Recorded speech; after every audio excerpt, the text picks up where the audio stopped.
My dear students, dear friends, and dear brothers and sisters, once again I welcome to all of you in Dr. Yash Chandra online classes for education. मेरे प्रिय विद्यार्थियों, प्यारे भाई और बहनों, प्यारे साथियों, प्यारे मित्रों, मैं आप सभी लोगों का doctor Yash Chandra online classes for education में बहुत बहुत स्वागत करता हूं। आज की क्लास में, इस वीडियो में हम सभी लोग वैदिक कालीन शिक्षा प्रणाली में जो छात्र हुआ करते थे उनकी जो वेशभूषा हुआ करती थी वो कैसी होती थी उसके बारे में चर्चा करेंगे। और साथ ही साथ एक जो संस्कार होता है यज्ञोपवीत संस्कार, उसके बारे में भी हम लोग थोड़ा सा चर्चा करेंगे। तो dear students, in this video we will discuss about the costumes और dress of the Vedic period students and also we will discuss about the yajnopavita sanskar. तो चलिए दोस्तों, आज की क्लास को हम सभी लोग स्टार्ट करते हैं, प्रारंभ करते हैं।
चलिए दोस्तों, हम लोग स्टार्ट करते हैं। और आज की क्लास में, इस वीडियो में हम सभी लोग चर्चा करेंगे वैदिक पीरियड एजुकेशन में जो कॉस्ट्यूम्स या ड्रेस ऑफ द स्टूडेंट्स होता था। वैदिक कालीन शिक्षा प्रणाली में छात्रों की जो वेशभूषा होती थी वह कैसी होती थी, इसी के बारे में हम सभी लोग इस वीडियो में चर्चा करेंगे। चलिए दोस्तों,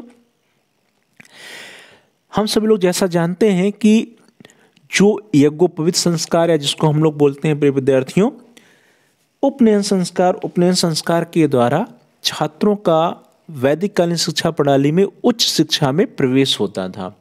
और उच्च शिक्षा प्रिय विद्यार्थियों, हम लोगों ने जो लास्ट क्लास था उसमें देखा था कि उच्च शिक्षा जो है सिर्फ और सिर्फ 3 वर्णों के लिए था, ब्राह्मण के लिए, क्षत्रिय के लिए और वैश्य के लिए।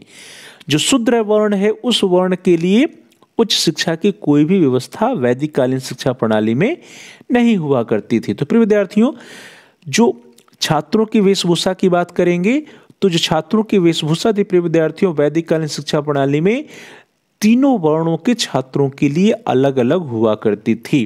ब्राह्मण, क्षत्रिय और वैश्य, इन तीनों वर्णों के छात्रों के लिए जो वेशभूषा हुआ करता था, जो यूनिफॉर्म होता था, जो ड्रेस होता था, वो अलग अलग होता था। और इन्हीं तीनों वर्णों के छात्रों को जो है उच्च शिक्षा प्राप्त करने का अधिकार था। जो उपनयन संस्कार होता है या यज्ञोपवीत संस्कार होता था उसके द्वारा छात्रों का जो है प्रवेश होता था उच्च शिक्षा में, हायर एजुकेशन में। तो चलिए दोस्तों, सबसे पहले स्टार्ट करते हैं हम लोग कि शरीर का जो ऊपरी पार्ट्स होता है उस शरीर के ऊपरी भाग में कौन सा वस्त्र पहनते हैं। शरीर के ऊपरी भाग का वस्त्र या अपर गारमेंट्स क्या क्या होता था। तो प्रिय विद्यार्थियों, अपर गारमेंट्स की बात करें तो सबसे पहले जो छात्र ब्राह्मण छात्र हुआ करते थे, ब्राह्मण छात्र जो है वो काले नर हिरन की खाल, that is skin of black bug या काले नर हिरन की खाल का जो वस्त्र होता था उस वस्त्र को ब्राह्मण वर्ण के छात्र जो है धारण करते थे शरीर के ऊपरी भाग में। इसी तरह से जो क्षत्रिय छात्र होते थे प्रिय विद्यार्थियों, जो क्षत्रिय वर्ण के छात्र होते थे वे धब्बेदार हरिण की खाल, that is skin of spotted deer, धब्बेदार हरिण की खाल का बना हुआ वस्त्र जो है अपने शरीर के ऊपरी भाग में धारण किया करते थे। जो अपर गारमेंट्स होता था उनका upper garments was made up of skin of spotted deer of Kshatriya varna students. और यदि हम लोग वैश्य वर्ण के छात्रों की बात करते हैं तो वैश्य वर्ण के जो छात्र होते थे वे बकरे की खाल या स्किन ऑफ गोट का जो है अपर गारमेंट्स यूज करते थे।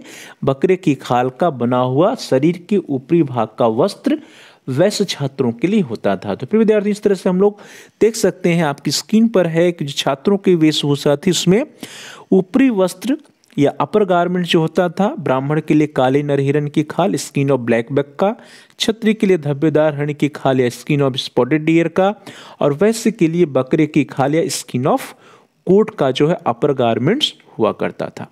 अब हम लोग बात करते हैं शरीर के निम्न भाग को ढकने के लिए लोअर गारमेंट्स किस चीज का होता था। तो जो लोअर गारमेंट्स है प्रिय विद्यार्थी वो भी विभिन्न वर्णों के लिए अलग अलग निर्धारित था। जो सबसे पहले हम लोग बात करते हैं ब्राह्मण वर्ण के लिए, तो ब्राह्मण वर्ण का जो छात्र होता था वो सन से बने हुए वस्त्र का जो है उसका लोअर गारमेंट से शरीर के निम्न भाग का वस्त्र जो होता था वो सन से बना हुआ होता था, सन से बने हुए वस्त्र का प्रयोग करता था। इसी तरह क्षत्रिय वर्ण की बात करें तो रेशम से बने हुए वस्त्र का प्रयोग जो है लोअर गारमेंट्स के रूप में क्षत्रिय वर्ण के छात्र किया करते थे। और इसी तरह से वैश्य वर्ण की बात करें तो वैदिक कालीन शिक्षा प्रणाली में जो वैश्य वर्ण का छात्र होता था वो ऊन से बने हुए वस्त्र का प्रयोग शरीर के निम्न भाग को ढकने में या लोअर गारमेंट्स के रूप में करते थे। तो इस तरह से लोअर गारमेंट्स में या शरीर के निम्न भाग के वस्त्र के रूप में भी देखा जाए तो छात्रों की वेशभूषा तीनों वर्णों के लिए अलग अलग थी। ब्राह्मण जो छात्र होते थे वो सन से बने हुए वस्त्र का प्रयोग करते थे, क्षत्रिय छात्र रेशम से बने हुए वस्त्र का प्रयोग करते थे, और वैश्य छात्र जो है ऊन से बने हुए वस्त्र का प्रयोग करते थे। चलिए दोस्तों आगे बढ़ते हैं।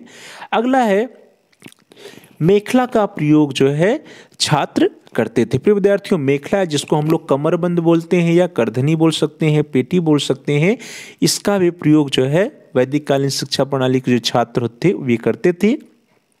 अब इस मेखला में भी देखिए आपको दिखाई देगा कि ब्राह्मण क्षत्रिय और वैश्य वर्णों के लिए इस मेखला में भी विभिन्नताएं थी। जो ब्राह्मण वर्ण का छात्र होता था वो मूंछ से बनी हुई मेखला का प्रयोग करता था। इसी तरह क्षत्रिय वर्ण का जो होता था छात्र वो तांत से बनी हुई, और वैश्य वर्ण का जो होता था छात्र वो जो है सन से बने हुए मेखला का प्रयोग करता था। तो ब्राह्मण हो गया प्रिय विद्यार्थियों मूंछ से बनी हुई मेखला, क्षत्रिय तांत से बनी हुई मेखला, और वैश्य वर्ण का जो छात्र होता था वो सन से बने हुई मेखला या कमरबंद का प्रयोग, करधनी का प्रयोग करता था। तो प्रिय विद्यार्थियों मेखला जो होती थी ब्राह्मणों की मूंछ की, क्षत्रियों की तात की, और वैश्यों की सन से बनी होती थी। इसी के साथ डियर स्टूडेंट्स जो छात्र होते थे वे अपने साथ एक लाठी रखते थे, एक डंडा रखते थे, और जो लाठी या डंडा होता था उसमें भी आप देखेंगे कि तीनों वर्णों के लिए अलग अलग प्रकार के डंडे रखने का प्रावधान वैदिक कालीन शिक्षा प्रणाली में था। यदि हम लोग ब्राह्मण वर्ण के छात्र की बात करें तो ब्राह्मण वर्ण का जो छात्र होता था वो बेल या पलास की लकड़ी का जो लाठी या डंडा यूज करता था, और उसकी जो हाइट होती थी, ऊंचाई होती थी, वो जो होती थी वो सिर तक की ऊंचाई होती थी। इसी तरह से क्षत्रिय वर्ण के छात्रों की बात किया जाए तो वे जो है अश्वत्थ या पीपल की लकड़ी का जो है डंडा प्रयोग करते थे, और उसकी जो ऊंचाई होती थी वो मस्तक तक की ऊंचाई होती थी।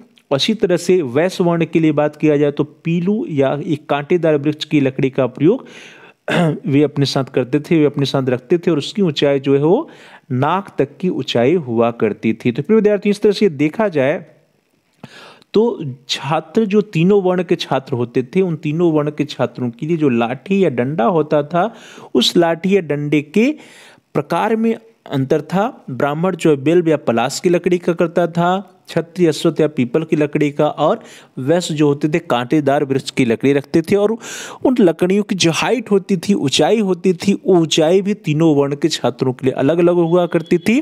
ब्राह्मण वर्ण का जो छात्र था वो सिर तक की ऊंचाई का डंडा अपने पास रखता था, जो क्षत्रिय होता था वो मस्तक तक की ऊंचाई का डंडा अपने साथ रखता था, और वैश्य जो होता था नाक तक की ऊंचाई का डंडा या लाठी अपने साथ रखता था।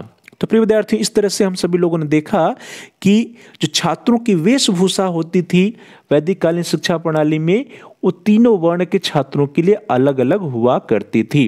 सबसे पहले शरीर के ऊपरी भाग के वस्त्र के लिए बात हम लोगों ने किया, तो शरीर के ऊपरी भाग के वस्त्र को ढकने के लिए ब्राह्मण काले नर हिरण की खाल का प्रयोग करता था, क्षत्रिय धब्बेदार हरण की खाल का प्रयोग करता था, और वैश्य जो है बकरे की खाल का प्रयोग करता था। उसके उपरांत हम लोगों ने शरीर के निम्न भाग के वस्त्र की बात किया तो ब्राह्मण सन से बने हुए वस्त्र का प्रयोग करता था, क्षत्रिय रेशम से बने हुए वस्त्र का प्रयोग करता था और वैश्य जो है ऊन से बने हुए वस्त्र का प्रयोग करता था। फिर मेखला की हम लोगों ने बात की, जो छात्र मेखला प्रयोग करते थे तो ब्राह्मण जो है मूस से बनी हुई मेखला का प्रयोग करता था, क्षत्रिय तांत से बनी हुई मेखला का प्रयोग करता था और वैश्य सन से बनी हुई मेखला का प्रयोग करता था। इसी के साथ जो छात्र होते थे वे अपने साथ एक लाठी या डंडा लेते थे। ब्राह्मण वर्ण का जो छात्र होता था वो बेल या पलाश की लकड़ी का डंडा अपने पास रखता था। क्षत्रिय अश्वत्थ या पीपल की लकड़ी का प्रयोग करता था अपने पास रखने के लिए, और जो वैश्य होते थे वे कांटेदार या पीलू के वृक्ष की लकड़ी अपने साथ रखते थे। इस लकड़ी या इस लाठी या डंडे की ऊंचाई भी तीनों वर्णों के लिए अलग अलग निर्धारित थी। ब्राह्मण के लिए सिर तक की ऊंचाई का डंडा हो सकता था, क्षत्रिय के लिए मस्तक तक की ऊंचाई का डंडा हो सकता था और इसी तरह से वैश्य के लिए नाक तक की ऊंचाई का डंडा रखने या लाठी रखने का प्रावधान था। तो प्रिय विद्यार्थियों, इस तरह से हम लोगों ने देखा कि जो छात्रों की वेशभूषा होती थी उस वेशभूषा में ब्राह्मण, क्षत्रिय और वैश्य तीनों के लिए अलग अलग जो वेशभूषा निर्धारित थी। और इसी के साथ प्रिय विद्यार्थियों, प्रत्येक छात्र को यज्ञोपवीत या जनेऊ धारण करना अनिवार्य था। ध्यान दीजिए, यज्ञोपवीत या जनेऊ, जो उपनयन संस्कार जब होता था छात्रों का तो उनको जनेऊ भी धारण कराया जाता था। उसी को हम लोग यज्ञोपवीत संस्कार के नाम से भी जानते हैं। और हमें जानते हैं कि उपनयन संस्कार के द्वारा ही छात्रों का उच्च शिक्षा में प्रवेश होता था। तो प्रत्येक छात्र को यज्ञोपवीत या जनेऊ धारण करना अनिवार्य होता था। और इसी के साथ साथ कोई भी छात्र जो है किसी भी प्रकार का अंजन या सुगंध या फिर विद्यार्थियों वाहन या छाते या जूते का प्रयोग, फूल मालाओं का प्रयोग नहीं कर सकता था। प्रिय विद्यार्थियों, जो छात्र होते थे उन छात्रों के लिए कुछ आचार संहिता होता थी, कुछ नियम कानून होते थे।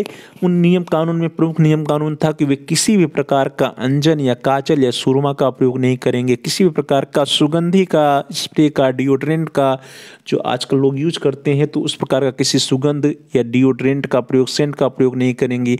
वे वाहन का प्रयोग नहीं करेंगे, वे छाती का प्रयोग नहीं करेंगे, जूते नहीं पहनेंगे बल्कि उसके स्थान पर कड़ाओं का प्रयोग करेंगे और फूल मालाओं का भी प्रयोग उनके लिए वर्जित था। तो प्रिय विद्यार्थियों, इस तरह से हम सभी लोगों ने आज की क्लास में इस कक्षा में देखा कि विभिन्न वर्णों के छात्रों के लिए वैदिक कालीन शिक्षा व्यवस्था में उनकी वेशभूषा कैसी होती थी। और उसी के साथ हम लोगों ने यज्ञोपवीत संस्कार के बारे में देखा। हम लोगों ने आज की क्लास में इस वीडियो में छात्रों की वेशभूषा में शरीर के ऊपरी भाग को ढकने के वस्त्र, शरीर के निम्न भाग के ढकने के वस्त्र, मेखला और लाठी या डंडा जो अपने साथ रखते थे उसकी क्या विशेषताएं होती थी उसके बारे में चर्चा किया।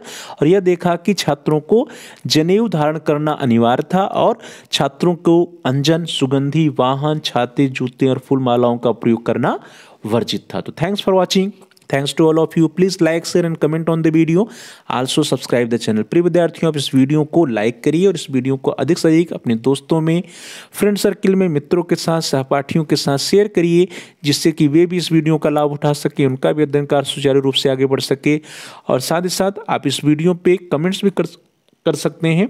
कमेंट्स के द्वारा यदि आपका कोई बहुमूल्य सुझाव है या कोई प्रश्न है, कोई समस्या है तो उसको आप हम तक पहुंचा सकते हैं। हम आपके प्रश्नों का उत्तर देने का प्रयास करेंगे, आपकी समस्याओं का समाधान करने का प्रयास करेंगे और साथ ही साथ जो भी आपके बहुमूल्य सुझाव आएंगे उन सुझावों पर अनुपालन भी करने का प्रयास करेंगे। और साथ ही साथ जिन प्यारे भाई और बहनों ने, प्रिय विद्यार्थियों, प्रिय साथियों ने अभी तक चैनल को सब्सक्राइब नहीं किया है, कृपया आप चैनल को सब्सक्राइब कर लीजिए जिससे कि आप अपने कोर्स से रिलेटेड सभी वीडियोज को आसानी से प्लेलिस्ट में जाकर के सर्च कर पाएँ, ढूंढ पाएँ और अपने अध्ययन कार्य को आगे बढ़ा पाएँ। इसके लिए ज़रूरी है कि आप चैनल को सब्सक्राइब कर लीजिए और साथ ही साथ जहाँ सब्सक्राइब लिखा है उसके बगल में एक बेल का आइकन है, घंटी का आकार बना है प्रिय विद्यार्थियों, उसको आप प्रेस करिए। उसको दबाने पर कुछ विकल्प आते हैं, उन विकल्पों में से आप ऑल के ऑप्शन को सिलेक्ट कर लीजिए।